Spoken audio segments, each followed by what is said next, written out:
Chapter 1. The Garden Party. The afternoon sun cast long shadows across the perfectly manicured lawns of Rosemary Cottage, where Mrs. Cordelia Ashworth had spared no expense in preparing what she confidently declared would be the social event of the season for the village of Little Bramford. Chinese lanterns swayed gently between the apple trees, their delicate paper shells catching the light like captured butterflies, while white tablecloths billowed softly in the September breeze.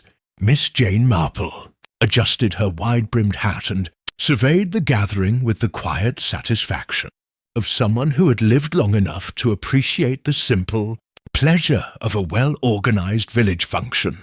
She sat at a small wrought-iron table near the rose garden, her knitting needles clicking rhythmically as she worked on what appeared to be a pale blue baby blanket, though anyone who knew Miss Marple well understood that her knitting served as much as camouflage for observation as it did for productivity.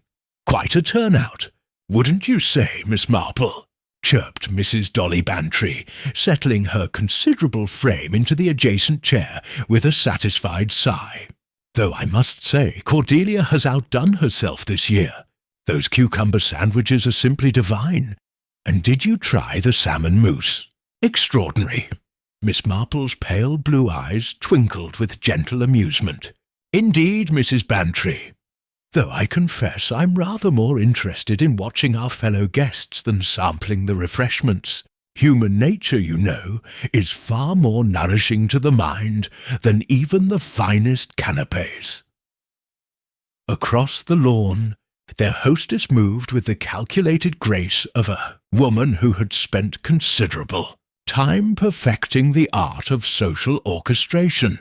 Mrs. Cordelia Ashworth was what the village politely termed well-preserved, somewhere in her late 40s, with auburn hair that owed more to her monthly visits to London than to nature, and a figure maintained through what she called careful attention to diet and exercise. Her late husband had left her comfortably provided for, and in the 3 years since his passing, she had transformed herself from the quiet wife of a country solicitor into Little Bramford's most ambitious hostess. "She's certainly thrown herself into village life since poor Edward passed," Mrs. Bantry observed, following Miss Marple's gaze. "Though between you and me, I sometimes wonder if all this entertaining isn't simply her way of avoiding the loneliness." Miss Marple's needles paused for just a moment. "Loneliness can drive people to extraordinary lengths, can't it? Though I suspect there may be more to Mrs. Ashworth's social enthusiasm than mere solitude." Near the refreshment tent, a small drama was unfolding that had caught the attention of several guests. Dr. Marcus Thornfield, the village's recently arrived young physician, stood in animated conversation with Miss Patricia Fleming, the local librarian. Patricia was a woman of perhaps 35, with the sort of understated prettiness that often went unnoticed until one observed the intelligence in her dark eyes and the graceful way she moved through the world. She had been engaged many years ago to a young man who had died in the war, a tragedy that seemed to have marked her as permanently unavailable in the eyes of the village's bachelors. Until Dr. Thornfield's arrival 6 months ago, that is. Now, there's an interesting development," Mrs. Bantry whispered, nodding toward the pair. "Our good doctor seems quite taken with Miss Fleming, and I must say she doesn't appear entirely immune to his charms." Miss Marple observed the couple with the careful attention of a naturalist studying bird behaviour. Dr. Thornfield was indeed handsome in that particular way that made middle-aged ladies remember their youth and younger ladies forget their better judgment.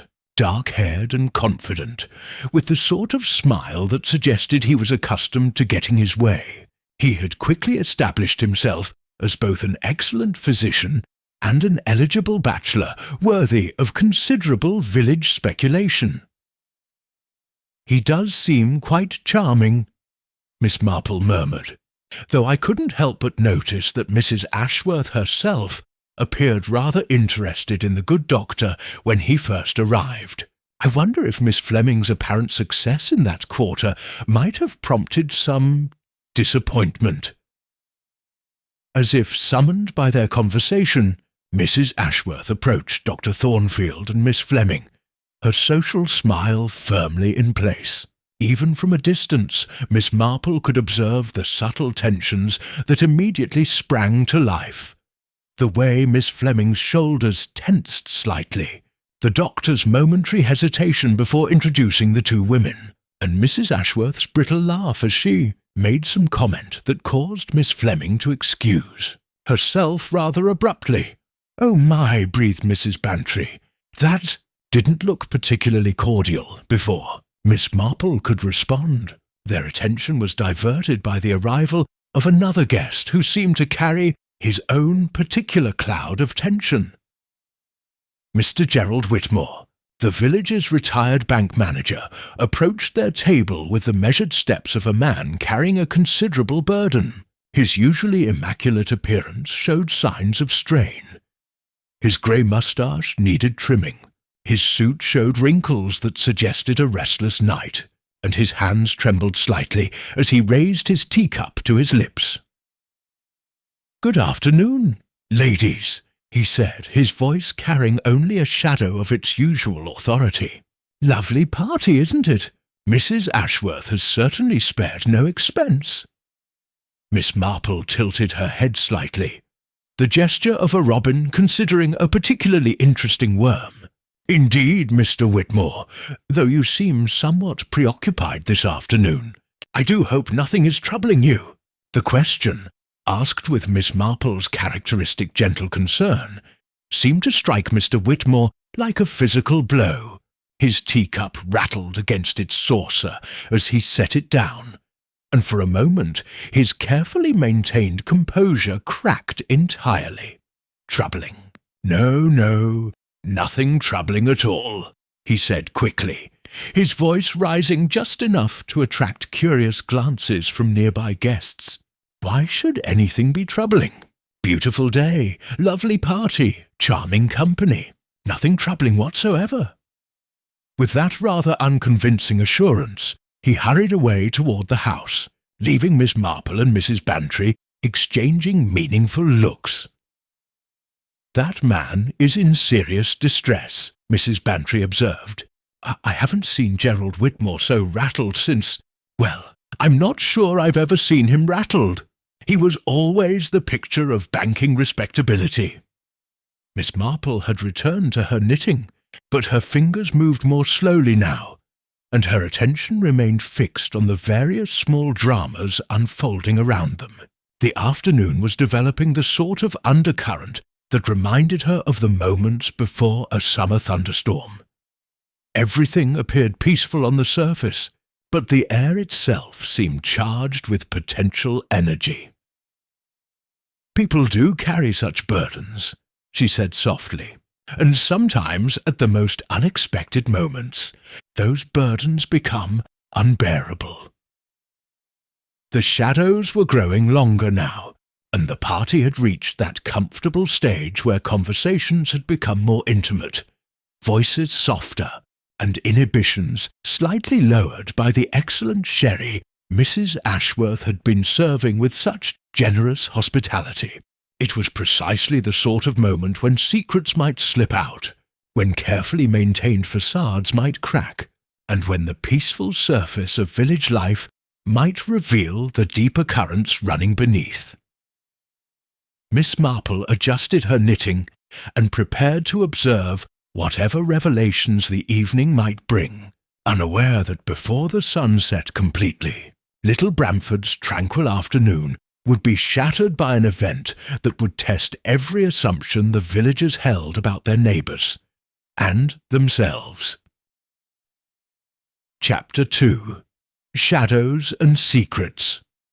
As the afternoon wore on, Miss Marple found herself increasingly fascinated by the subtle choreography of social interaction playing out across Mrs. Ashworth's lawn. It reminded her of a complex country dance where everyone knew the steps, but some were deliberately dancing to a different tune entirely. Mrs. Bantry had excused herself to sample what she called that absolutely divine trifle, leaving Miss Marple to her observations. From her vantage point near the roses, she could see nearly the entire gathering, and what she saw was a masterclass in the art of civilized deception. Dr. Thornfield had positioned himself strategically near the cucumber sandwiches, where he could intercept Miss Fleming on her return from the house. When she reappeared carrying a fresh pot of tea, his smile was warm and immediate. But Miss Marple noticed how his eyes flickered toward Mrs. Ashworth, before settling on the librarian's face, and how Miss Fleming's answering smile seemed forced, brittle at the edges. "Patricia, you look lovely today," the doctor said, his voice carrying clearly across the lawn. "That shade of blue brings out your eyes remarkably." Miss Fleming's cheeks coloured slightly. "Thank you, Marcus, though I fear I'm not much competition for our hostess. Mrs. Ashworth looks absolutely radiant, doesn't she?" The comment, delivered with perfect innocence, had the effect of a stone thrown into still water. Dr. Thornfield's momentary pause, Mrs. Ashworth's sudden stiffening from where she stood arranging flowers, and the sharp look that passed between the two women did not escape Miss Marple's notice. "Indeed she does," the doctor replied carefully. "Cordelia has certainly recovered well from her bereavement." It was then that Miss Marple observed something particularly interesting. From the French doors leading to the house, Mr. Whitmore had emerged once again. But this time he carried himself differently. Gone was the nervous agitation of earlier. Instead, he moved with the purposeful stride of a man who had made a difficult decision. In his hand, he carried what appeared to be a manila envelope. He approached Mrs. Ashworth directly, ignoring the other guests entirely. Miss Marple watched as he spoke quietly to their hostess, extending the envelope toward her. The exchange was brief, but the effect on Mrs. Ashworth was immediate and dramatic. Her face went pale, then flushed, and her perfectly manicured hands trembled as she took the envelope. "Not here, Gerald," she hissed, her voice just barely audible. "For heaven's sake, not at my party."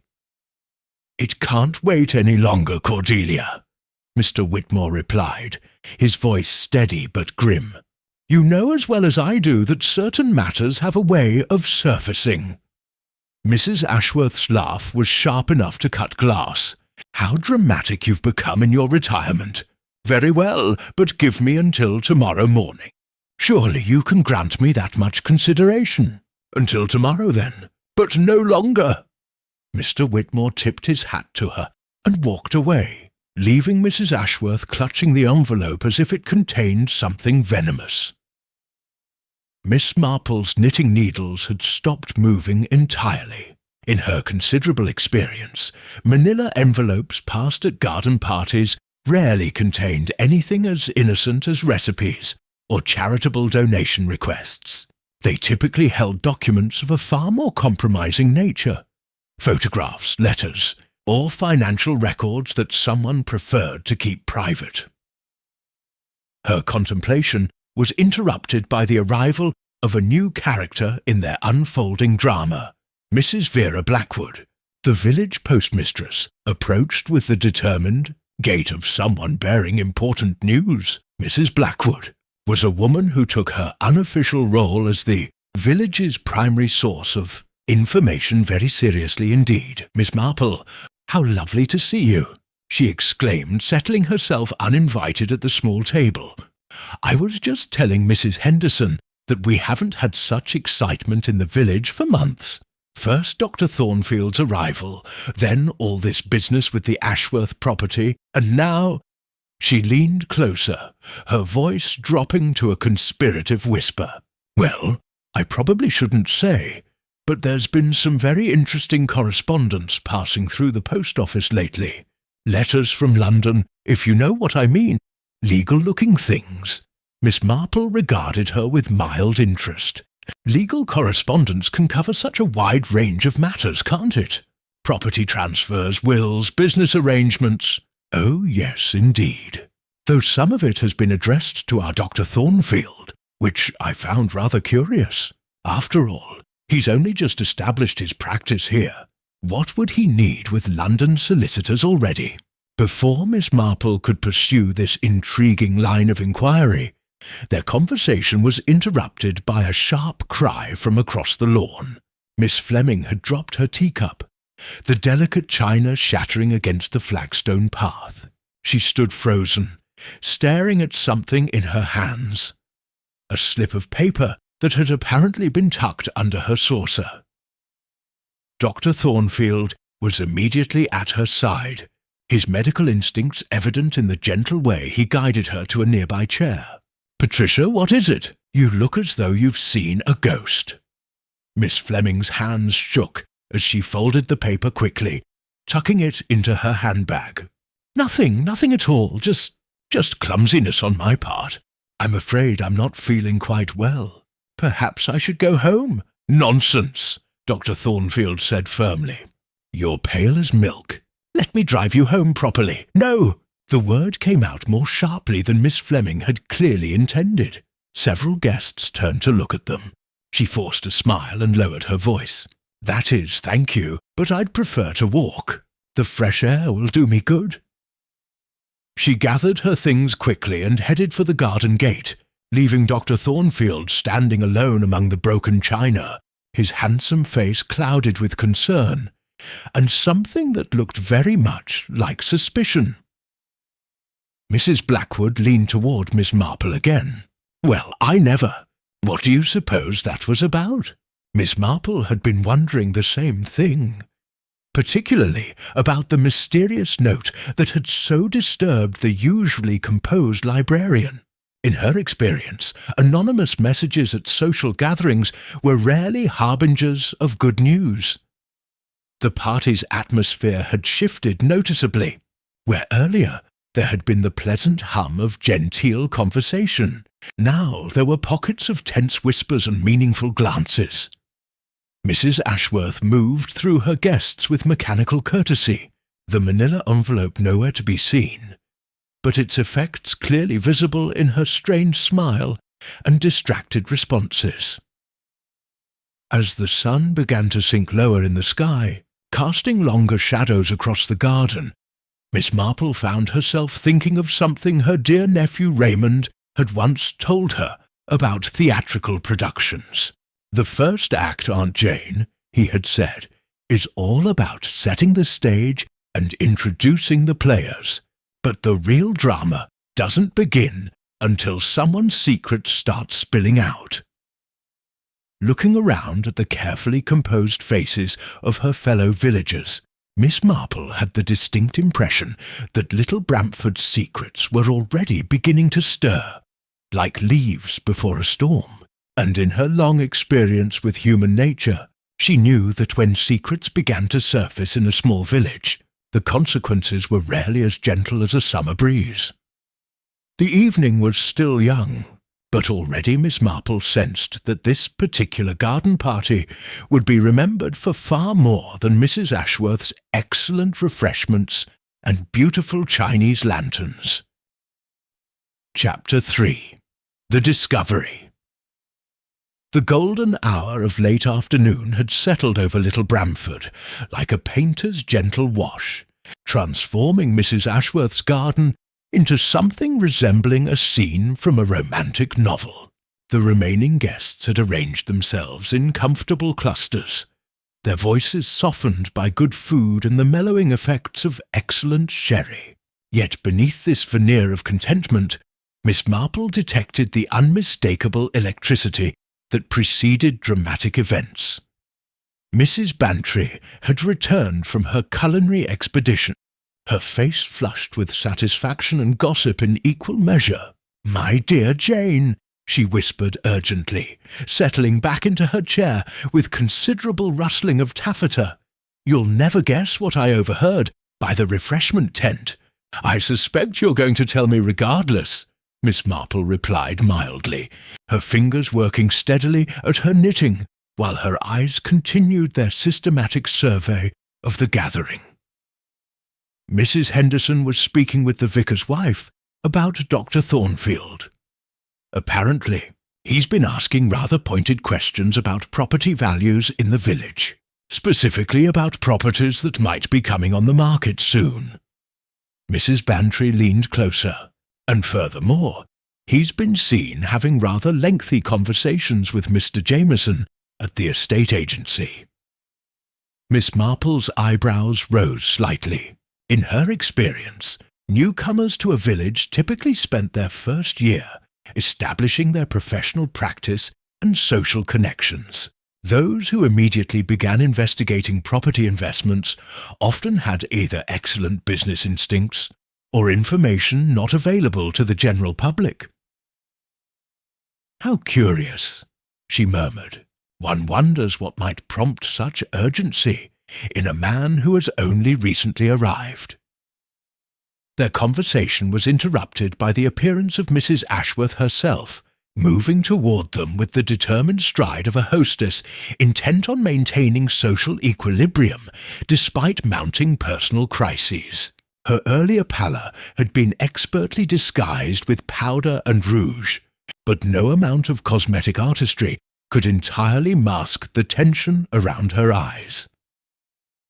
"Miss Marple, Mrs. Bantry, how lovely that you've been able to stay through the afternoon," she said, her voice carrying only the slightest tremor. "I do hope you're enjoying yourselves." "Immensely," Miss Marple replied with genuine warmth. "You've created such a peaceful atmosphere. It's remarkable how a beautiful garden can make one forget all the troubles of the world." Something flickered across Mrs. Ashworth's face at the word troubles, but she recovered quickly. "Yes, well, I've always believed that beauty has a way of smoothing over life's more difficult moments. Speaking of which, I wonder if I might ask a small favour." Miss Marple set down her knitting, giving their hostess her full attention. "I've been having some difficulty with the lock on Edward's study," Mrs. Ashworth continued, naming her late husband. "The door seems to have stuck fast, and I'm afraid I need to retrieve some papers before tomorrow morning. I don't suppose either of you has experience with such things." It was a curious request, Miss Marple reflected. In her observation, doors that had been functioning properly rarely stuck without cause, and Mrs. Ashworth had struck her as the sort of woman who would summon a handyman rather than seek assistance from elderly party guests. "I'm afraid my expertise runs more toward domestic mysteries than mechanical ones," Miss Marple said gently, "though perhaps Dr. Thornfield might be of assistance. Young men often have a practical approach to such problems." "Oh, no," Mrs. Ashworth said quickly. "I wouldn't want to trouble him. He's been so attentive this afternoon. I'm sure it's nothing that can't—" "Wait!" The contradiction was glaring. Papers needed urgently. Before tomorrow morning, but not urgent enough to accept. Readily available help. But Miss Marple merely nodded understandingly. "Of course, my dear. Though if you do find yourself in genuine difficulty, I'm sure any number of our fellow guests would be happy to assist." Mrs. Ashworth thanked them and moved away, but not before Miss Marple noticed the way her eyes sought out Dr. Thornfield, who was standing near the garden gate in intense conversation with a man Miss Marple didn't immediately recognize. The stranger was well dressed, but had the unmistakable air of someone who spent more time in London offices than country gardens. "Who do you suppose that is?" Mrs. Bantry wondered aloud, following Miss Marple's gaze. Before Miss Marple could speculate, their attention was drawn by a commotion near the house. Mrs. Blackwood, the postmistress, emerged from the French doors with the sort of expression that suggested she had discovered something far more interesting than the location of the powder room. "Mrs. Ashworth," she called, her voice carrying across the garden with unmistakable urgency. "Mrs. Ashworth, I'm afraid there's been— Well, you really must come at once." The effect on the party was immediate. Conversations halted mid-sentence, teacups paused halfway to lips, and every face turned toward the postmistress with the eager attention of an audience awaiting the climax of a particularly gripping play. Mrs. Ashworth hurried toward the house, her composure finally beginning to crack. "Whatever is the matter, Mrs. Blackwood? It's your study, my dear. The door. Well, it seems to have come unstuck quite suddenly. But Mrs. Ashworth—" Mrs. Blackwood's voice dropped, though not enough to prevent the nearest guests from hearing every word. "I'm afraid there's someone in there. Someone who appears to be quite unwell." The words hung in the afternoon air like a physical presence. Miss Marple found herself remembering her nephew, Raymond's observation about theatrical timing, how the most effective dramatic revelations always came when the audience was least prepared for them. Dr. Thornfield had already moved toward the house, his medical training overriding social protocol. "I'll have a look," he said briskly, but Mrs. Ashworth caught his arm. "No," she said sharply, then seemed to realize how that sounded. "That is, perhaps we should call the proper authorities first. If someone has taken ill on my property—" "My dear Cordelia," Dr. Thornfield said gently but firmly, "I am the proper authorities when it comes to medical emergencies. Please allow me to assess the situation." The gathering had begun to move en masse toward the house, drawn by the irresistible magnetism of crisis. Miss Marple rose from her chair with deliberate calm, her knitting tucked safely in her bag. In her experience, moments like these revealed more about human character than years of ordinary social interaction. As they approached the French doors, she could see into the hallway beyond, where the door to what must be Mr. Ashworth's former study stood open. Dr. Thornfield had already disappeared inside, but his voice carried clearly back to them. "Good God," he said, and then, more loudly, "Everyone please stay back. Mrs. Ashworth, I'm afraid we'll need to contact the police immediately." The word police sent a ripple of excitement and apprehension through the assembled guests. Mrs. Bantry clutched Miss Marple's arm. Her earlier satisfaction with gossip transformed into genuine shock. "The police!" Mrs. Ashworth's voice rose to a near shriek. "But surely surely someone has simply fainted, perhaps had too much sun." Dr. Thornfield reappeared in the doorway, his face grim. "I'm afraid not, Mrs. Ashworth.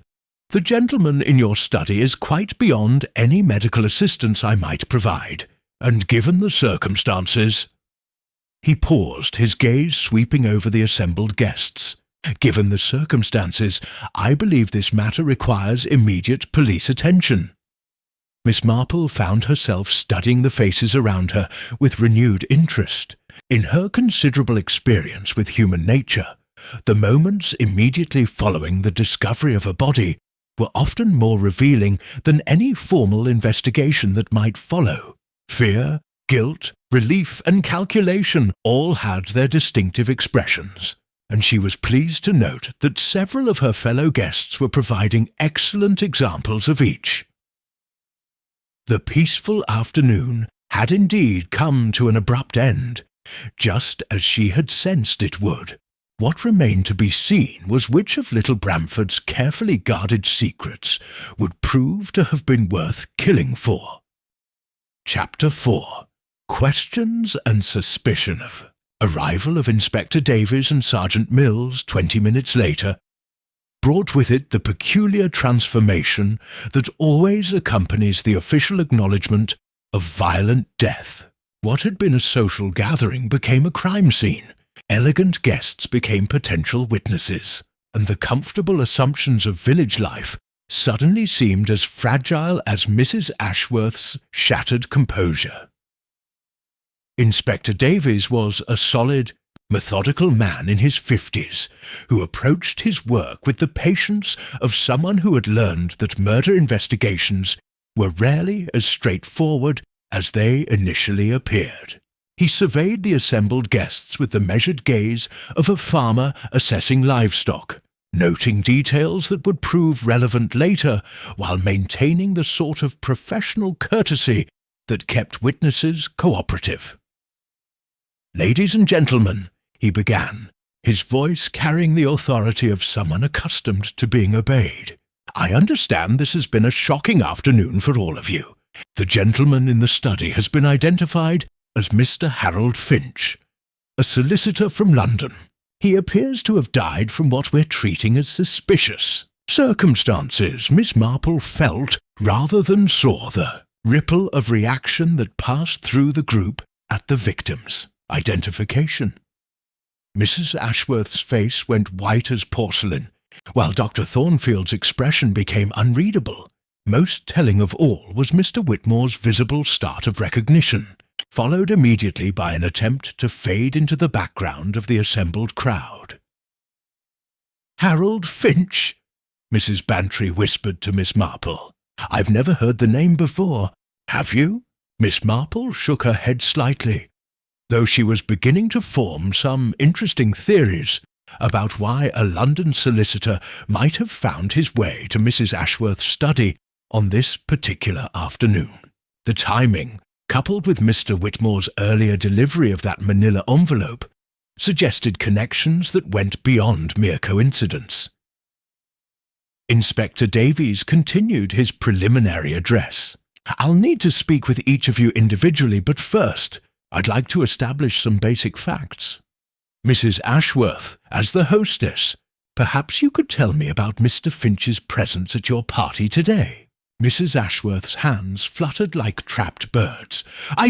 That is, he wasn't exactly invited to the party, Inspector. He arrived unexpectedly, asking to speak with me privately about some legal matters regarding my late husband's estate. I directed him to wait in Edward's study while I finished attending to my guests. What time would this have been? Perhaps 3:30. Yes, I believe it was just after Mrs. Fleming had that little incident with her teacup. Miss Marple's eyebrows rose slightly. The timing meant that Mr. Finch had arrived shortly after Mr. Whitmore's envelope delivery and Miss Fleming's mysterious note incident. In her experience, such clustering of significant events was rarely coincidental.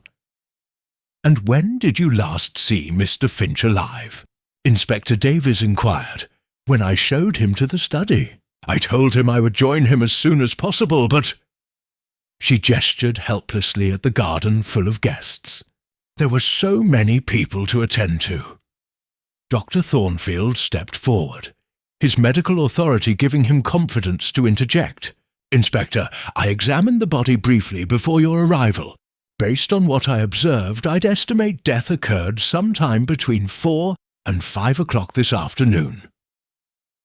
"Thank you, Doctor. And your assessment of the cause?" Dr. Thornfield hesitated, glancing at Mrs. Ashworth before answering. There were no obvious external injuries. However, there was a distinct smell about the body that suggested possible poisoning. Bitter almonds, specifically. The words fell into the gathering like stones into still water. Miss Marple had read enough detective novels and observed enough of human nature to know that cyanide poisoning, with its characteristic almond scent, was both readily available to those who knew where to look and sufficiently dramatic to suggest crime of passion rather than careful premeditation. "Poisoning," Mrs. Bantry breathed. "How absolutely dreadful." Inspector Davies made careful notes. "Dr. Thornfield, I understand you're relatively new to the village. Had you any prior acquaintance with Mr. Finch?" The question hung in the air with particular weight, given Mrs. Blackwood's earlier revelation about the doctors, correspondence with London solicitors, Dr. Thornfield's pause before answering was just long enough to be noticeable. Tafetian may have met professionally in London before I relocated here, he said carefully.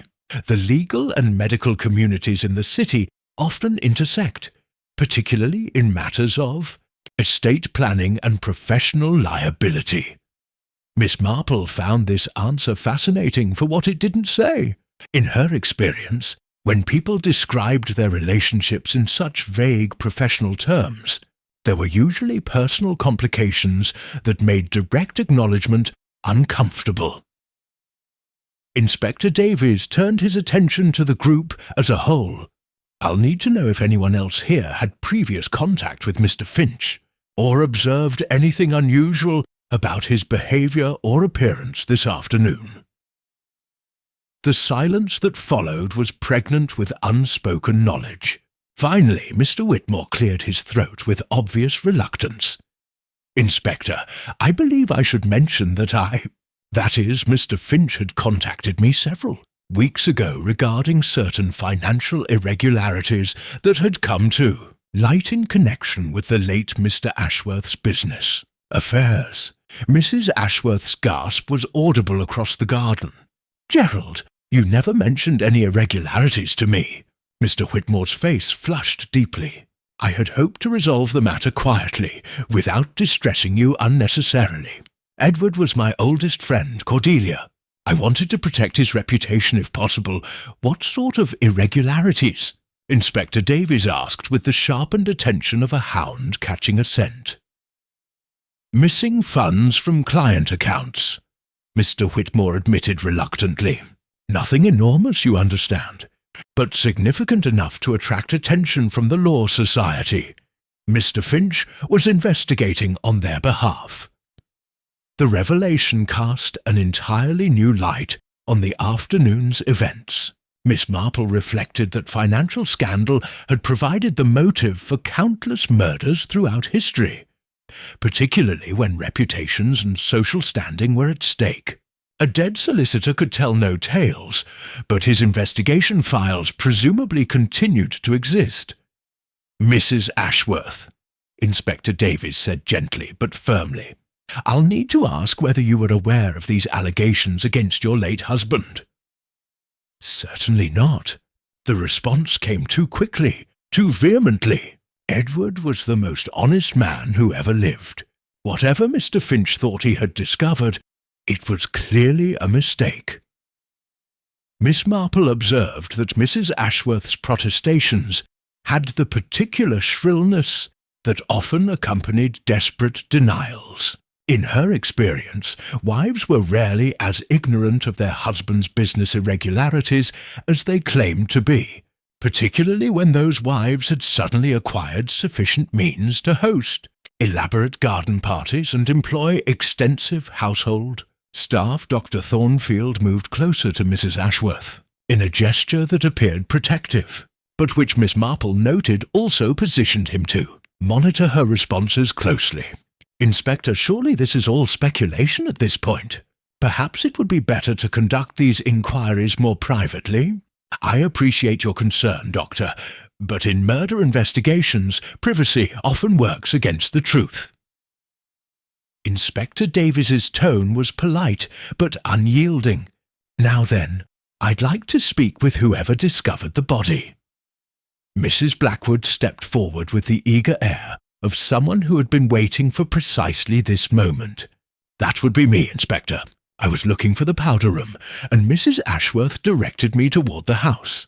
The study door was standing open, and I saw the gentleman slumped over the desk. Did you enter the room? Oh, no, Inspector. I could see immediately that something was terribly wrong. I called for help straight away. Miss Marple filed away the detail about the door standing open. Earlier, Mrs. Ashworth had claimed the door was stuck shut, another small contradiction that might prove significant when all the threads were finally woven together. As the inspector continued his preliminary questioning, Miss Marple found herself studying the faces around her with renewed interest. murder investigations had a way of stripping away social pretenses, revealing the essential character beneath, and what she was observing suggested that little Bramford's peaceful surface concealed depth there that even she hadn't fully suspected. Chapter 5. Unravelling Threads. Inspector Davies had arranged to conduct his individual interviews in Mrs. Ashworth's morning room, a cheerful space that seemed incongruously bright for such dark proceedings. The remaining guests waited in the drawing room with the particular tension that accompanies forced proximity among people who were beginning to regard each other with suspicion rather than neighbourly affection. Miss Marple had positioned herself near the window where she could observe both the garden, now being systematically searched by Sergeant Mills, and the faces of her fellow guests. Mrs. Bantry sat beside her, maintaining a steady stream of whispered commentary that Miss Marple found surprisingly useful for gauging the prevailing opinions and prejudices of the group. Of course, everyone knows that Gerald Whitmore has been acting strangely for weeks, Mrs. Bantry murmured behind her fan. My cook's sister works for Mrs. Henderson, and she says Gerald has been burning papers in his garden at all hours. Most peculiar behaviour for a retired bank manager. Miss Marple filed this information away with interest. In her experience, people who burned documents at unusual hours were typically destroying evidence of something they preferred to keep private. The timing suggested Mr. Whitmore had been anticipating Mr. Finch's investigation for some time. Dr. Thornfield was the first to be called for questioning, and Miss Marple noted the particular attention he received from the other guests as he disappeared into the morning room. When he emerged 20 minutes later, his usual confident demeanour appeared somewhat strained, and he avoided eye contact with Mrs. Ashworth entirely. Mrs. Ashworth herself was called next, and her absence created an immediate buzz of speculation among the remaining guests. Mrs. Blackwood, who had positioned herself as the unofficial chronicler of events, leaned forward conspiratorially. I couldn't help but notice, she said in a stage whisper that carried clearly across the room, that when I found the poor man's body, there was a teacup on the desk beside him. Still warm it was, with just a bit of liquid in the bottom. Miss Marple's knitting needles paused. Oh, how observant of you, Mrs. Blackwood. Did you happen to notice anything particular about the teacup itself? Well, now that you mention it, it was one of Mrs. Ashworth's best china pieces. The spode pattern with the blue roses. Rather fancy for serving refreshments to an unexpected visitor, wouldn't you say?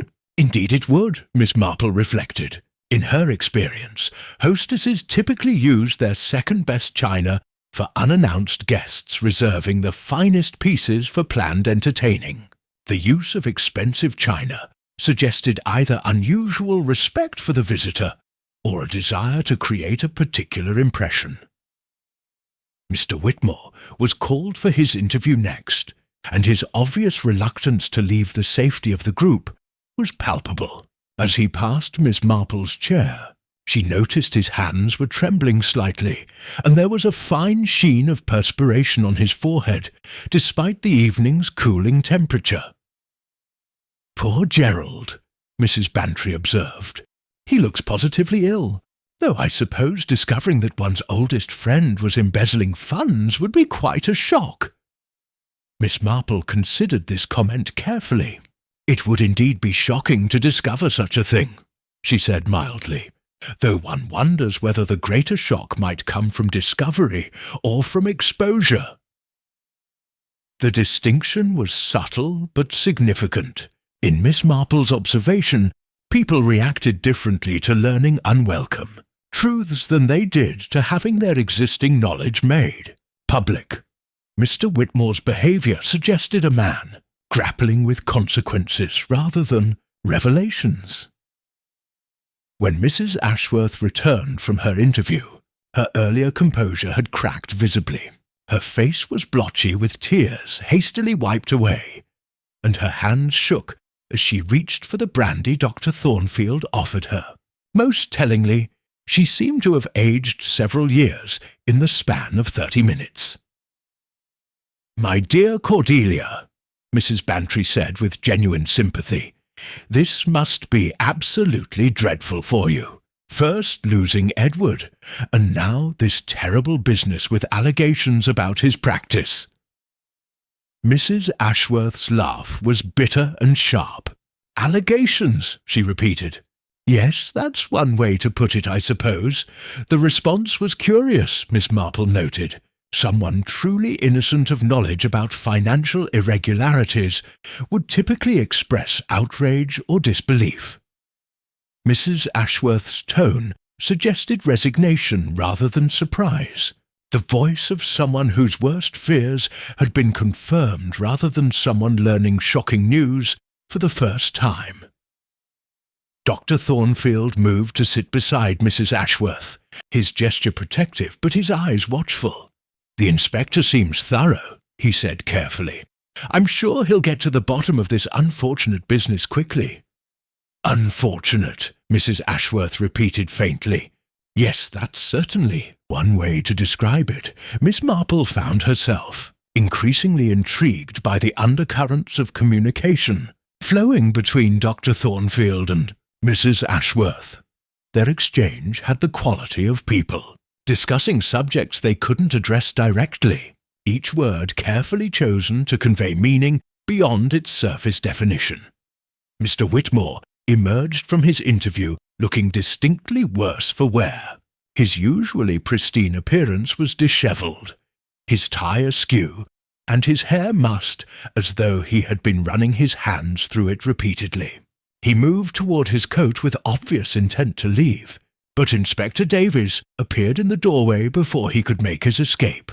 "Mr. Whitmore, I wonder if you might remain available for additional questions this evening. There are some details about the financial investigation that require clarification." The request was polite, but unmistakably a command.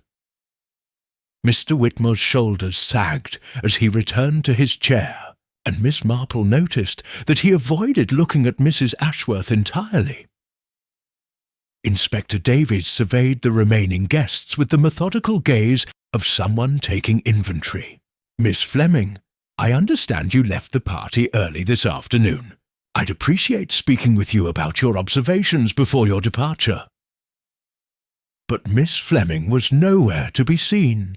In the drama of discovering the body and the subsequent police arrival, no one had noticed that the librarian had never returned from her hasty exit following the incident with the mysterious note. "Has anyone seen Miss Fleming since she left?" Inspector Davies inquired with sharpened attention. The silence that followed was telling. In the excitement of recent events, an absent guest had gone entirely unnoticed.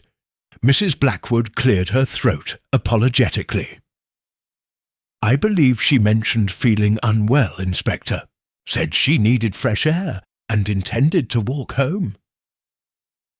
"That was over 2 hours ago," Dr. Thornfield observed, consulting his pocket watch. "Even allowing for a leisurely pace, she should have reached home well before now." Inspector Davies made careful notes. "Sergeant Mills, I'd like you to check Miss Fleming's residence, and have someone inquire about whether she was seen walking through the village this afternoon." As Sergeant Mills departed on his errand, Miss Marple found herself contemplating the significance of Miss Fleming's continued absence. In her experience, innocent people who felt unwell went home and stayed there. Those with more complicated concerns sometimes used illness as an excuse for activities they preferred to conduct privately. The mysterious note Miss Fleming had received remained unexplained, and Miss Marple couldn't help but wonder whether its contents might have prompted more than just a hasty departure from the party.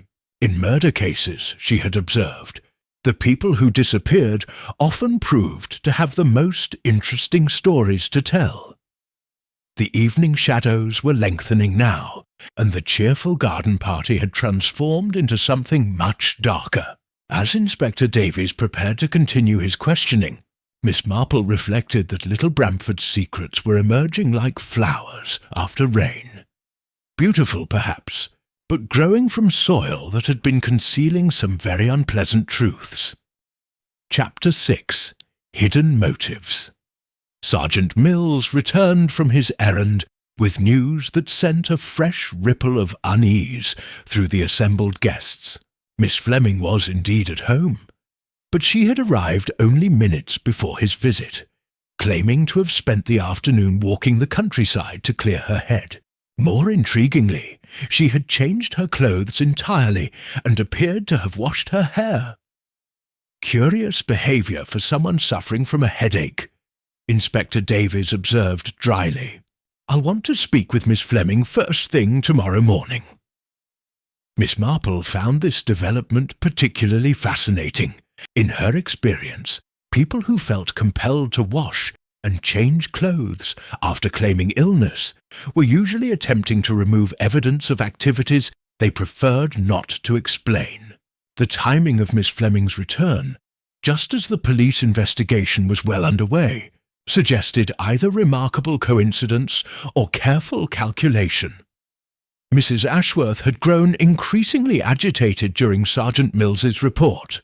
She twisted her wedding ring nervously, a gesture Miss Marple had observed in countless guilty parties over the years, and her eyes darted between Dr. Thornfield and the doorway as though calculating escape. "Roots, Inspector," Mrs. Ashworth said suddenly, her voice pitched higher than usual.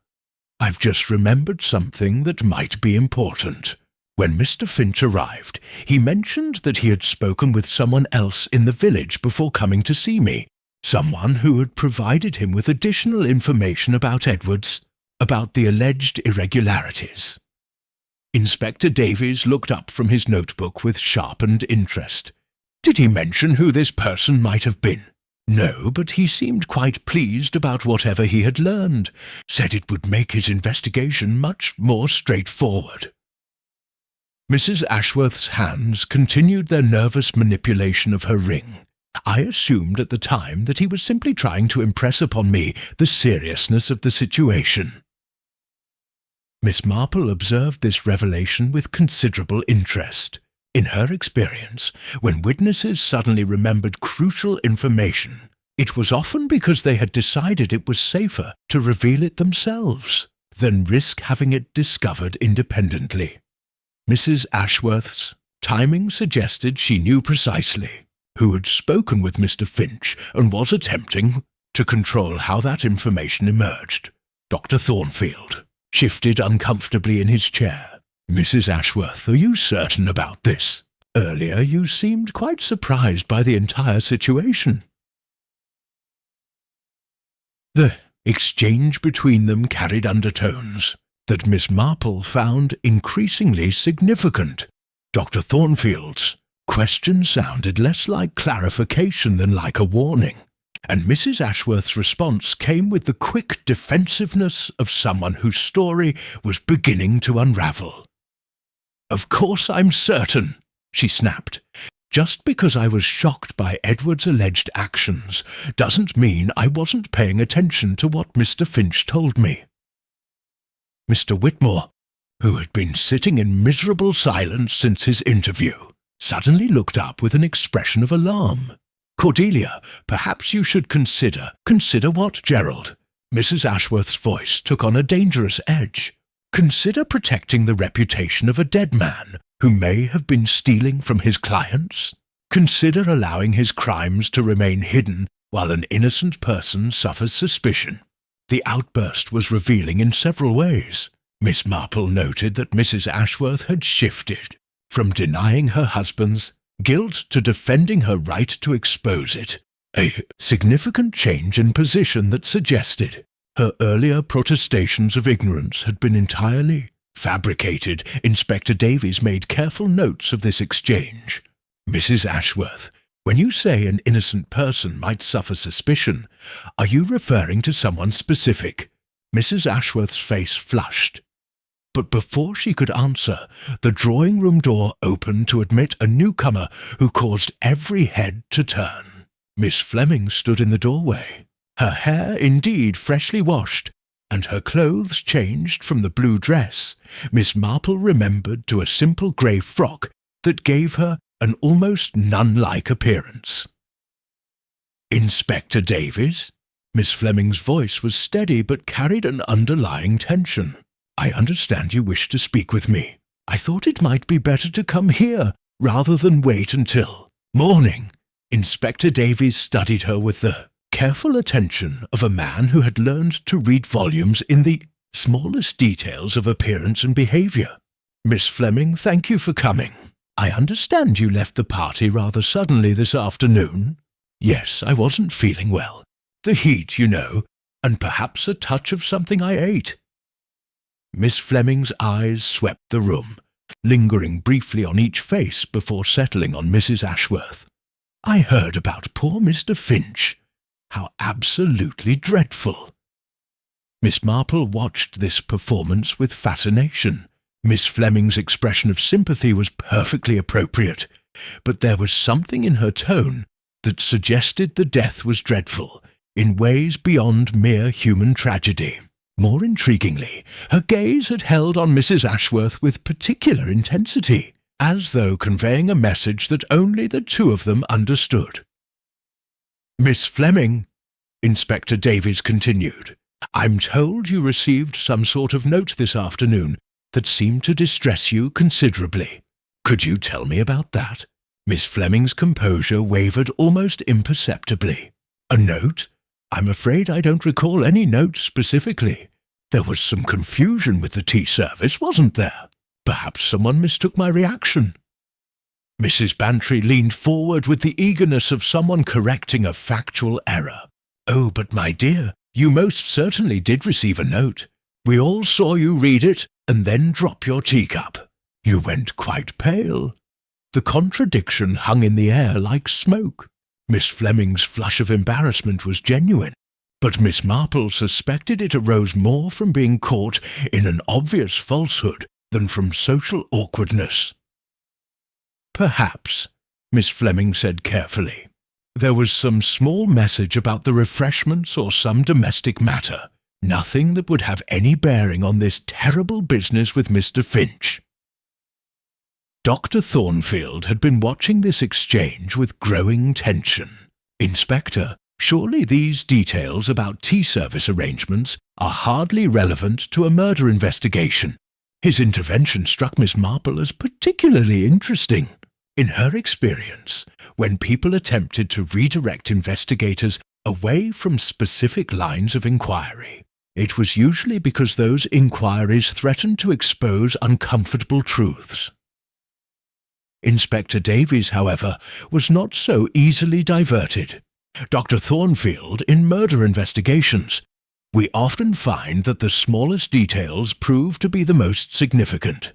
Miss Fleming, I wonder if you might still have this note, whatever its contents."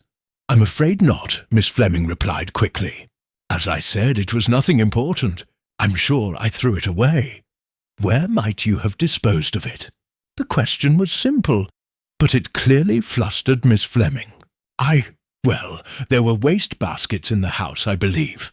Or perhaps I simply dropped it somewhere in the garden during the confusion." Miss Marple reflected that innocent people typically remembered exactly where they had disposed of unimportant items, while guilty parties often became vague about such details. Miss Fleming's uncertainty suggested the note's contents had been far more significant than she was willing to admit. As the evening wore on, and the questioning continued, Miss Marple found herself constructing an increasingly complex picture of the relationships and motivations swirling through Little Bramford's respectable society. The murder of Harold Finch was beginning to look less like the random act of a desperate embezzler, and more like the culmination of a carefully orchestrated plan involving multiple participants with overlapping secrets. What remained to be determined was which of these secrets had proven deadly. and whether the killer was sitting among them now, maintaining their composure while their victim lay cold in the study just down the hall. Chapter 7. The Trap springs as the clock in Mrs. Ashworth's hallway chimed 9 o'clock. Inspector Davies made the decision that would prove to be the evening's turning point. Rather than continue with individual questioning, he gathered all the remaining guests in the drawing room for what he termed a collective review of the facts. Miss Marple recognized this technique from her extensive reading of criminal proceedings.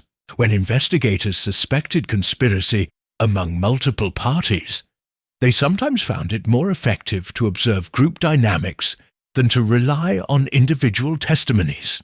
The guilty, when confronted with each other's presence, often revealed themselves through unconscious behaviors that solitary questioning might never uncover.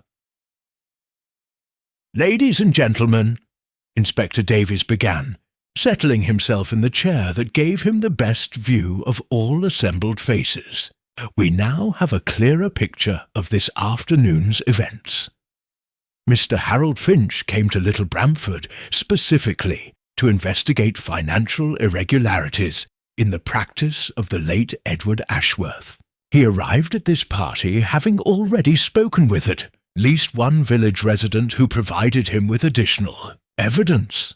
Miss Marple watched the faces around her with particular attention.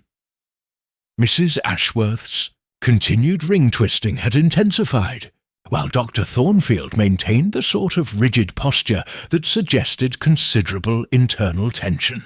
Most interestingly, Miss Fleming and Mr. Whitmore seemed to be avoiding eye contact not only with Inspector Davies, but with each other. "What we don't yet understand," the inspector continued, "is why Mr. Finch's investigation posed such an immediate threat that someone felt compelled to murder him rather than allow the legal process to continue." Mrs. Bantry shifted uncomfortably beside Miss Marple. The implication was clear. Financial fraud, while serious, typically resulted in professional disgrace and possible imprisonment, not murder. The killing suggested stakes far higher than mere monetary embezzlement. Dr. Thornfield cleared his throat with obvious reluctance. "Inspector, perhaps the murderer was simply someone who couldn't bear the shame of exposure. People have killed for less noble reasons. Indeed they have, Doctor. Though in my experience, shame alone rarely drives people to murder unless it threatens something they value more than life itself." Inspector Davies consulted his notebook. "Which brings us to an interesting discovery my sergeant made while searching the grounds." He produced a small object from his pocket, a vial that Miss Marple recognized as the sort used for medical preparations. The sight of it caused an immediate and revealing reaction among the assembled guests. Mrs. Ashworth gasped audibly. Miss Fleming's face went white, and Dr. Thornfield's professional composure cracked entirely. "This vial contained traces of potassium cyanide," Inspector Davies announced. "It was found in the rose garden, partially concealed beneath the very bush where Miss Marple was sitting this afternoon." Miss Marple felt a chill of realization. The killer had disposed of the murder weapon mere feet from where she had been knitting, observing the social dynamics that were now revealing their deadly significance. In her extensive experience with human nature, such audacity suggested either extreme desperation or supreme confidence. "Now then," the inspector continued, "potassium cyanide is not easily obtained by ordinary citizens. It requires either specialized knowledge of chemistry or access to medical supplies. Dr. Thornfield, as our local physician, perhaps you could enlighten us about who might have such access." Dr. Thornfield's answer came slowly, as though each word required considerable effort. "Any practicing physician would have access, of course. Also pharmacists and some research chemists. Photographers who develop their own plates sometimes use cyanide compounds, and certain industrial processes require it. Thank you, Miss Fleming. I understand you worked as a nurse before becoming our librarian. Would that experience have given you knowledge of such substances? Miss Fleming's composure, which had been precarious all evening, finally shattered completely. Inspector, surely you don't suspect me of... knowing about something and actually using it are entirely different matters. The distinction was telling. Miss Marple noted that guilty parties often protested their technical innocence while inadvertently confirming their practical capability. Miss Fleming had just admitted to knowledge she might have been wiser to deny. Mrs. Ashworth suddenly stood, her movement sharp and desperate. This is becoming ridiculous. Patricia Fleming is one of the gentlest souls in the village. The idea that she would poison anyone is absolutely preposterous. The defence was immediate and passionate, but Miss Marple found it curious that Mrs. Ashworth chose this particular moment to champion Miss Fleming's character. In her observation, people typically defended others most vigorously when they feared those others might reveal damaging information about themselves. Mrs. Ashworth, Inspector Davies said quietly, it's interesting that you mention Miss Fleming specifically. Earlier this evening, you suggested that an innocent person might suffer suspicion for your husband's crimes. Were you referring to Miss Fleming? The question hung in the air with deadly precision.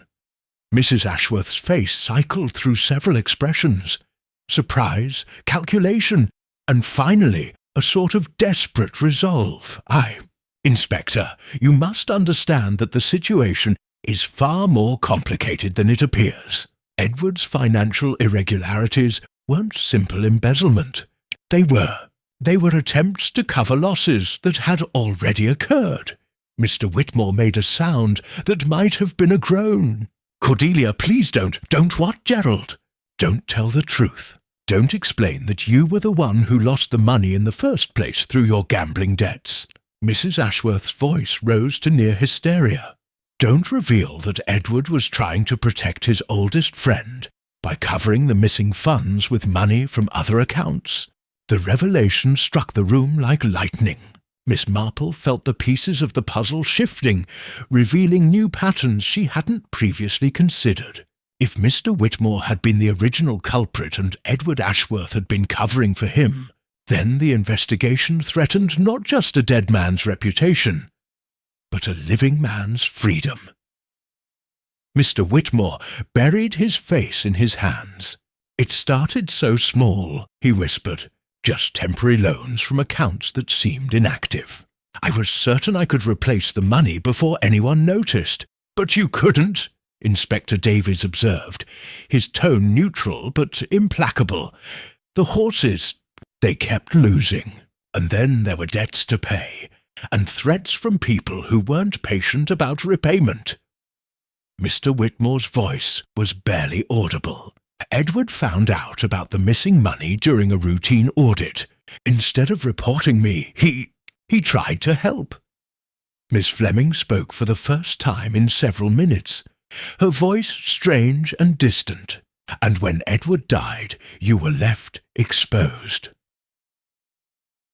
Which brings us, Inspector Davies said with grim satisfaction, to the question of why Mr. Finch had to die today, and who among you had both the knowledge and the opportunity to kill him. Miss Marple felt the investigation approaching its climax. All the personal relationships, financial crimes, and hidden motives were finally converging into a pattern that revealed not just who had committed murder, but why they had felt they had no other choice. The killer was indeed sitting among them, and very soon the careful facade they had maintained throughout this long, dark evening would finally crumble completely. The trap Inspector Davies had set was about to spring, and Miss Marple found herself holding her breath as she waited to see which of her neighbours would be caught in its deadly embrace. Chapter 8. The Psychology of Guilt. The tense silence that followed Mr. Whitmore's confession, Miss Marple found herself studying the subtle interplay of expressions and gestures that often revealed more than any formal testimony. Her years of observing human nature had taught her that guilt manifested differently in different personalities, and she was beginning to see patterns that the more direct investigative approach might miss. Inspector Davies allowed the silence to stretch, a technique Miss Marple recognized as particularly effective for encouraging further revelations.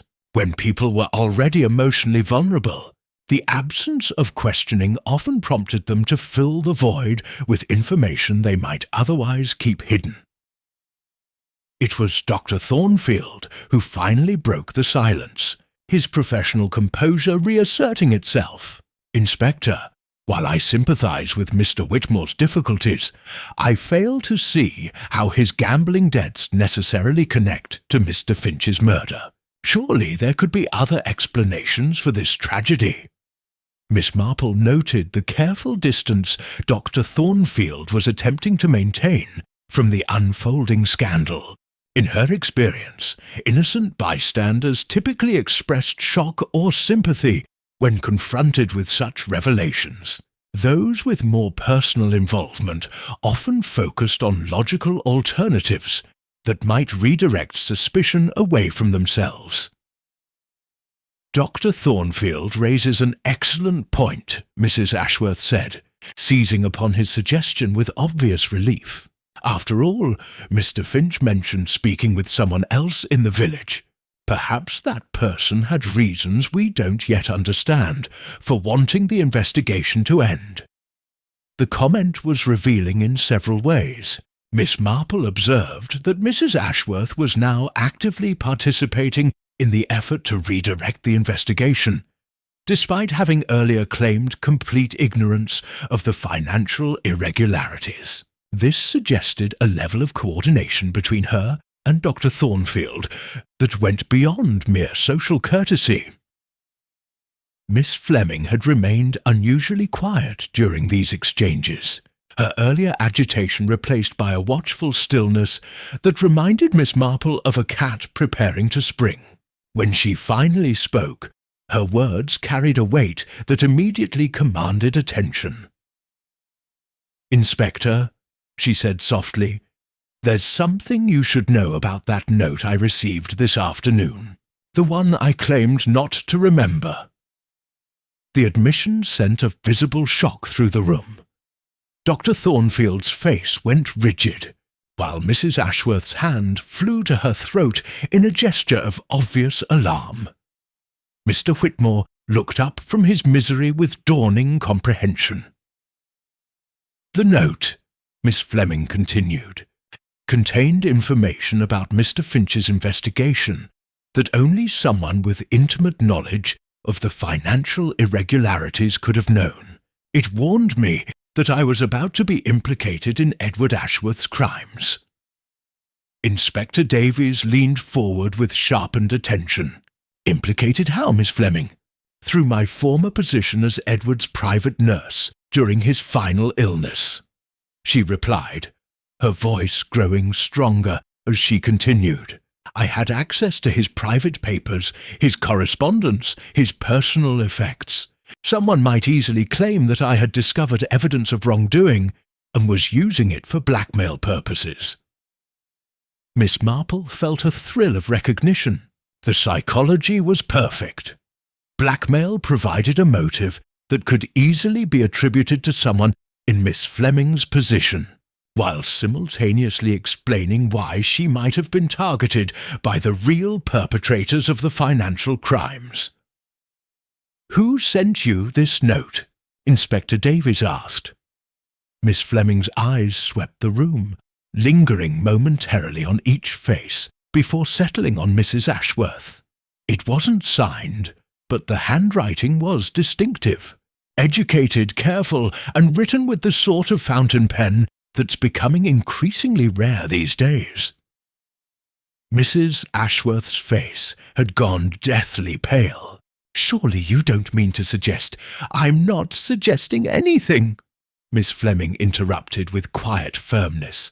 I'm stating that someone in this room sent me a note, threatening to frame me for blackmail if I spoke with Mr. Finch about what I observed during Edward's final days.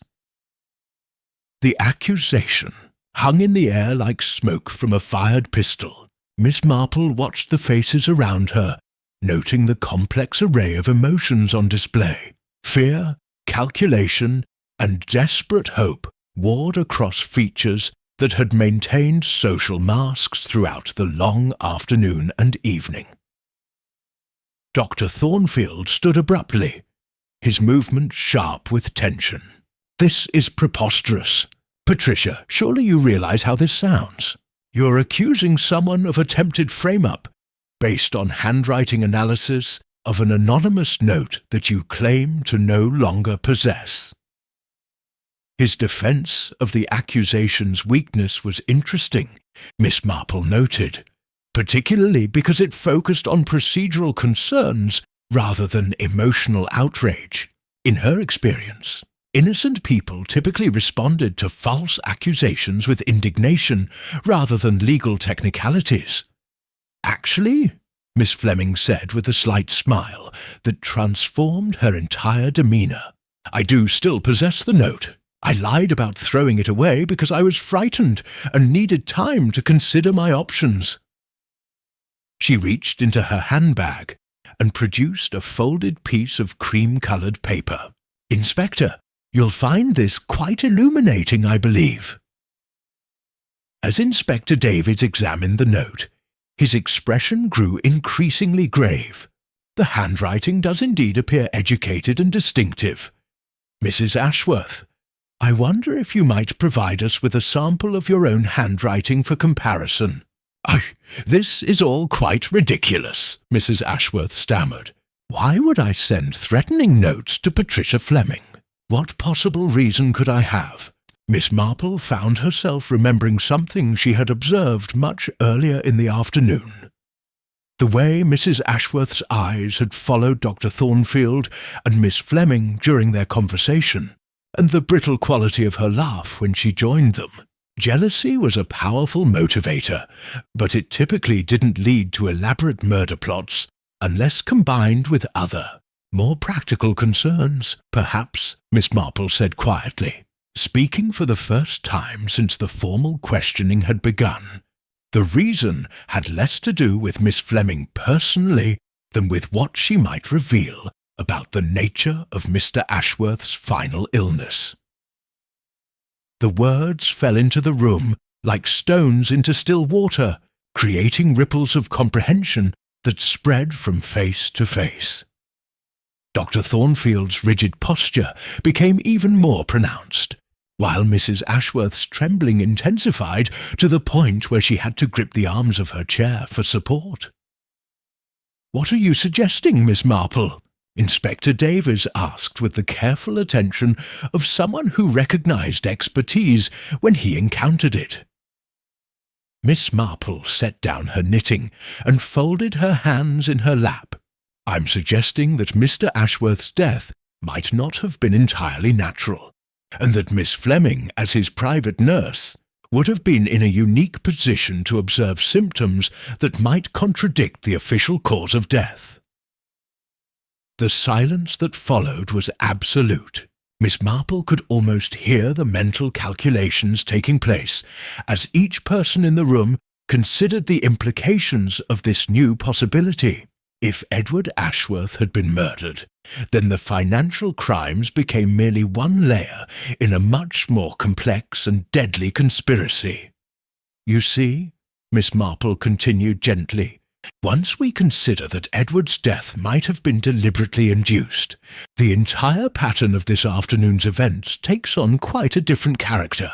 Someone who had already committed one murder would have strong motivation to prevent any investigation that might reveal their earlier crime." As the full implications of her suggestion sank in, Miss Marple prepared to reveal the connections she had been observing throughout this long and revealing day. Chapter 9. The web unravels. Inspector Davies regarded Miss Marple with the respectful attention of a professional recognizing another professional, albeit one who operated in a very different sphere. Miss Marple, your observation about Mr. Ashworth's death is quite intriguing. What led you to consider this possibility? Miss Marple picked up her knitting again, her fingers working steadily as she organized her thoughts. In her experience, the most complex human dramas often became clearer when viewed through the lens of simple, timeless motivations. It began with something that struck me as curious this afternoon, she said, her voice carrying the gentle authority of someone who had spent decades observing human nature. When Mr. Whitmore delivered that envelope to Mrs. Ashworth, her reaction suggested she was receiving confirmation of something she already suspected, rather than shocking news. Mrs. Ashworth's face had gone rigid, but she remained silent. Then there was the matter of Dr. Thornfield's arrival in our village. Miss Marple continued. 6 months ago, you said, Mrs. Bantry, just before Edward Ashworth's health began to decline seriously. Dr. Thornfield's composure finally cracked completely. Miss Marple, surely you're not suggesting that my arrival had anything to do with— I'm suggesting nothing yet, Doctor. Merely observing patterns. Miss Marple's needles clicked rhythmically, though I did find it curious that a young physician would establish a practice in a small village that already had adequate medical coverage, particularly when his interests seemed to run more toward property speculation than patient care. Inspector Davies had been taking careful notes. Dr. Thornfield, Miss Marple raises an interesting point about your reasons for settling in Little Bramford. Perhaps you could clarify your motivations. The silence stretched uncomfortably before Dr. Thornfield answered. I had heard that the village might offer opportunities for someone with medical training and business acumen. What sort of opportunities? Inspector Davies pressed. Miss Fleming suddenly spoke, her voice carrying a new note of certainty, the sort that arise when wealthy patients with complicated family situations require discreet medical attention. The words hung in the air with deadly precision. Miss Marple nodded approvingly, recognizing that Miss Fleming had grasped the essential pattern. Exactly, Miss Marple said softly. You see, Inspector, I began to wonder about the nature of Edward Ashworth's final illness. He was a man in his early 50s, previously healthy, who developed what his doctor described as a gradual decline that ultimately proved fatal. Mrs. Ashworth finally found her voice, though it emerged as barely more than a whisper. Edward died of heart failure. Dr. Morrison certified the cause of death himself. Yes, Miss Marple agreed. Dr. Morrison, who was approaching retirement and had begun referring his more complex cases to the new young doctor who had so conveniently arrived in the village. Dr. Thornfield stood abruptly, his face flushed with anger. This is all speculation and innuendo. I won't sit here and listen to these baseless accusations. Please sit down, Doctor, Inspector Davies said firmly. Miss Marple, I'd like you to continue with your observations. Miss Marple's eyes moved from Dr. Thornfield to Mrs. Ashworth, with the careful attention of someone connecting final dots in a complex puzzle. The pattern became clearer when I considered Mrs. Ashworth's behavior this afternoon. She was expecting Mr. Finch, you see. The envelope Mr. Whitmore delivered contained advance warning of his arrival. Mr. Whitmore nodded miserably. Mr. Finch had contacted me several days ago, asking about meeting with Cordelia. I thought it was only right to warn her. But the warning served another purpose, didn't it? Miss Marple continued gently. It gave Mrs. Ashworth time to prepare, not just emotionally, but practically. Time to arrange for Dr. Thornfield to be present at the party. Time to obtain the poison.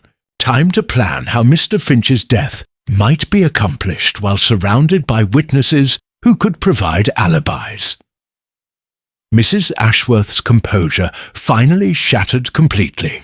"You don't understand. None of you understand what it was like. Edward was dying anyway. The heart condition was real. Marcus was simply helping to ease his suffering. Marcus was helping to speed his death," Miss Fleming corrected with quiet firmness. "I observed the symptoms during Edward's final weeks. They were consistent with gradual poisoning, not heart failure." Dr. Thornfield sank back into his chair, his face grey. "It wasn't murder," he said desperately. "Edward was in pain. He was going to die anyway. And Cordelia was going to be left with nothing but debts and scandal when the missing money was discovered." "So you decided to help," Miss Marple observed. "Edward's death would end the investigation into the missing funds, while Mrs. Ashworth would inherit his estate and insurance policies." "It was merciful," Mrs. Ashworth insisted, tears streaming down her face. "Edward was suffering, and the alternative was disgrace and poverty." Inspector Davies looked up from his notes, and when Mr. Finch's investigation threatened to expose both the financial irregularities and the suspicious circumstances of your husband's death, "We had no choice," Dr. Thornfield said quietly. Finch had spoken with Patricia, and she had mentioned observing unusual symptoms during Edward's illness. If he pursued that line of inquiry, the entire conspiracy would have been exposed, Miss Marple finished. "So you sent Miss Fleming that threatening note, hoping to frighten her into silence, while planning to eliminate Mr. Finch before he could complete his investigation." Miss Fleming shuddered visibly. "When I realized what the note was really about, that they were willing to destroy my reputation to protect themselves, I knew I had to act. That's why I left the party so abruptly, to consider my options." "And your afternoon walk?" Inspector Davies inquired. "Was to the next village to telephone a solicitor friend in London. I wanted legal advice before deciding whether to contact the authorities." Miss Fleming's voice grew stronger. "When I heard about Mr. Finch's death, I knew I could no longer remain silent." Miss Marple set down her knitting and regarded the assembled group with something approaching sadness. "The tragedy is that it was all so unnecessary. Mr. Whitmore's gambling debts, while serious, were not insurmountable. Edward's attempt to help his friend was admirable but misguided, and the decision to compound these difficulties with murder." She shook her head gently. "But Mrs. Ashworth," she continued, "your husband was already dying, as you said. His natural death would have ended the financial investigation just as effectively as his murder, without the additional crime that ultimately led to today's killing." Mrs. Ashworth looked up through her tears. "You don't understand. The insurance policies had exclusion clauses for deaths under investigation for fraud. If Edward had died while the missing money was being examined, I would have received nothing." The final piece of the puzzle clicked into place. Miss Marple nodded with the satisfaction of someone who had followed human nature to its logical, if tragic, conclusion. "So you chose to commit murder not once, but twice, to ensure your financial security." She regarded Mrs. Ashworth and Dr. Thornfield with the sort of disappointed understanding she might have shown to wayward children. "And in the end, you've lost everything you were trying to protect." As Inspector Davies prepared to make his arrests, Miss Marple reflected that the peaceful village of Little Bramford had indeed harboured secrets worth killing for. Though, as so often happened with human nature, the killing had only ensured that those secrets would ultimately be exposed in the most devastating way possible. Chapter 10. After the storm, the formal arrests were conducted with the sort of quiet efficiency that Inspector Davies had perfected over his years of service. Mrs. Ashworth and Dr. Thornfield were led away separately. Their earlier coordination dissolved into the isolated desperation of individuals facing the consequences of their choices. The garden party that had begun with such civilized optimism ended with the harsh reality of handcuffs and police vehicles. Miss Fleming remained to provide additional testimony, her earlier fear replaced by the particular relief that comes from speaking truth after prolonged deception. She sat beside Miss Marple as the last of the official procedures were completed, her hands steady now, despite the trauma of the evening's revelations. "I should have spoken sooner," she said quietly, watching through the window as the police cars disappeared into the gathering darkness. "When I first observed those symptoms during Edward's illness, something felt wrong. But Dr. Thornfield was so convincing about the progression of heart disease, and I was only a nurse." Miss Marple regarded her with gentle understanding.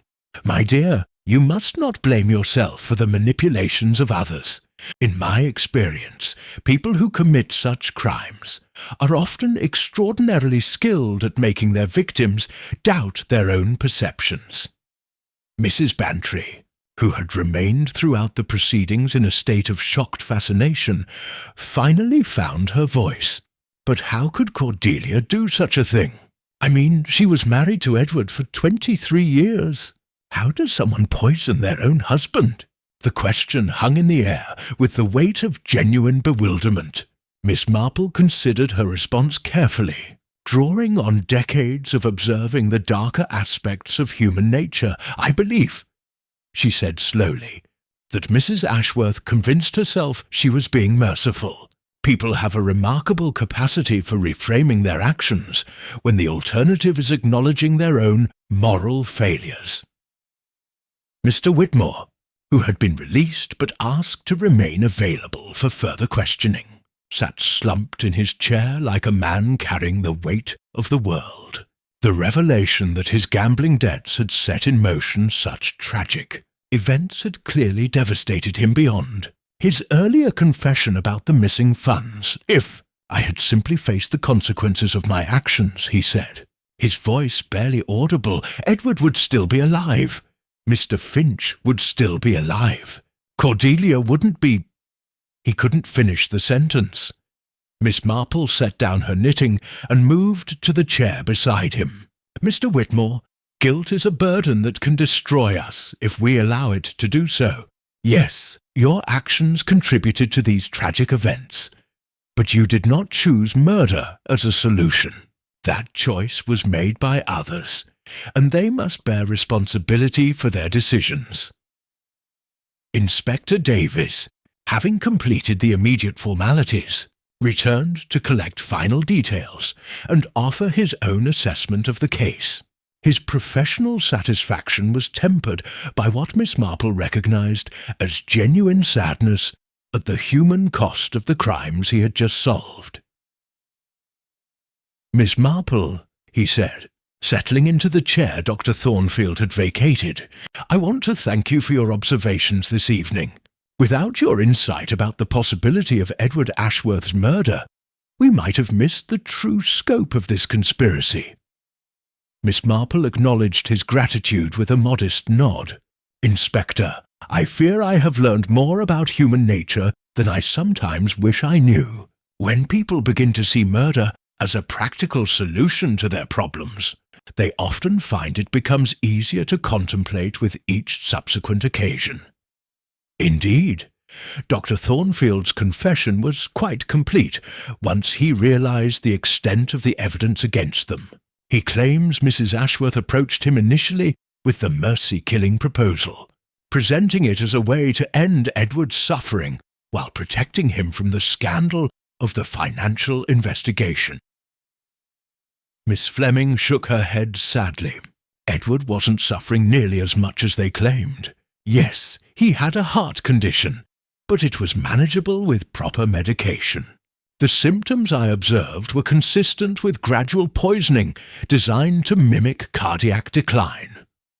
According to Dr. Thornfield, Inspector Davies continued, Mrs. Ashworth became increasingly desperate as Mr. Finch's investigation progressed. The insurance exclusion clause meant she needed Edward to die before the fraud allegations became official. When Finch contacted her directly, she panicked. Mrs. Bantry leaned forward with the morbid curiosity that characterized her approach to village scandals. But how did they manage to poison Mr. Finch so quickly? I mean, he only arrived this afternoon. The cyanide was already prepared, Inspector Davies explained. Dr. Thornfield admitted they had discussed the possibility of having to eliminate the investigator if he became too persistent. When Mr. Whitmore warned Mrs. Ashworth of Finch's impending visit, she contacted Dr. Thornfield immediately. Miss Marple reflected on the cold-blooded calculation this represented. They used the garden party as perfect cover, she observed, surrounded by witnesses who could attest to their presence, with ample opportunity to serve poisoned refreshments to an unwary visitor. Exactly. Mrs. Ashworth served Mr. Finch tea in her finest china, as you noted, Miss Fleming. The cyanide was added to his cup specifically, ensuring only he would be affected. The mention of the china reminded Miss Marple of her earlier observation about the social significance of such choices. Even in the act of murder, Mrs. Ashworth had maintained the forms of polite hospitality, a detail that spoke volumes about the compartmentalized nature of her psychology as the evening wound down and the immediate aftermath of the arrests began to settle. Miss Marple found herself contemplating the broader implications of the day's events. Little Bramford would recover, as small communities always did, but the shock of discovering such calculated evil among their neighbours would leave lasting scars. Miss Fleming gathered her belongings, preparing to return to her cottage and the difficult process of resuming normal life after such trauma. "Miss Marple," she said, pausing at the door, "do you think they truly believed they were justified in what they did?" Miss Marple considered the question carefully. "I believe they told themselves they were justified, my dear. The human capacity for self-deception is quite remarkable when people are determined to avoid confronting their own moral compromises. After Miss Fleming departed and Mrs. Bantry had been driven home by a neighbour, Miss Marple found herself alone in the drawing-room where so much had been revealed. The Chinese lanterns in the garden had long since been extinguished, and the remnants of the afternoon's elegant party lay scattered across tables like artefacts from a more innocent time. Inspector Davies appeared in the doorway, preparing to leave himself. "Miss Marple, I hope you won't think less of police work after seeing how much we missed initially." Miss Marple smiled gently. "Inspector, police work deals with evidence and procedures, essential tools for ensuring justice. But sometimes it takes a different perspective to recognize the patterns of human behavior that create the evidence in the first place." As she gathered her knitting and prepared to return to her own cottage, Miss Marple reflected that she had indeed learned something new about human nature today. The capacity for ordinary people to commit extraordinary evil when they convinced themselves that circumstances justified their actions was both fascinating and deeply troubling.